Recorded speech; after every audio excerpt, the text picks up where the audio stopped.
今次同大家講美股市場最新動態，特別係科技股嘅表現。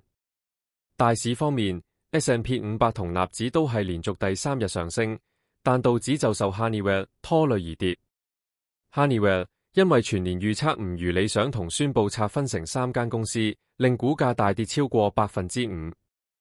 福特都因為預警2025年業務有挑戰而跌咗 7%。半導體股表現普遍偏弱。高通同 ARM 都跌超過 3%， 射頻元件公司 Skyworks 更加暴跌 24%， 創2019年以嚟新低，主要係因為蘋果唔再單靠佢哋，要分散訂單去其他供應商，外資估計可能係博通。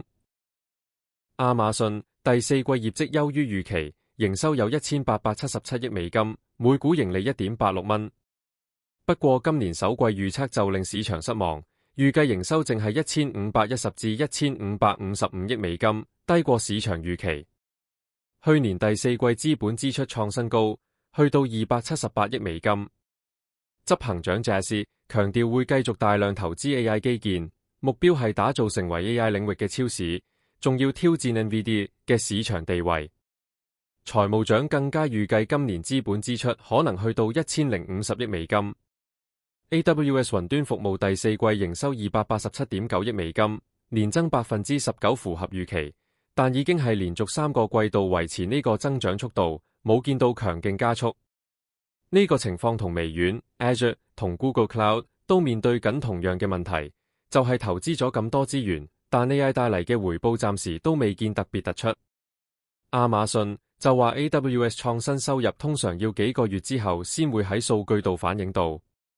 講返之前提過嘅其他大公司動態 ，Meta 嘅 CEO 去咗白宮開會，而 Palantir 就創新高，市值去到2530億美金。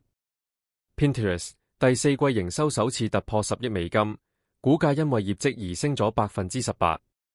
值得注意嘅係，四大科技巨頭2025年嘅資本支出預計會去到3250億美金，當中亞馬遜負1050億，微軟負800億 ，Google 750億 ，Meta 650億，主要都係為咗 AI、雲端同數據中心嘅擴展。市場分析認為，雖然碟市崛起，但冇令到呢啲科技巨頭減少 AI 投資或者減少對高端晶片嘅需求。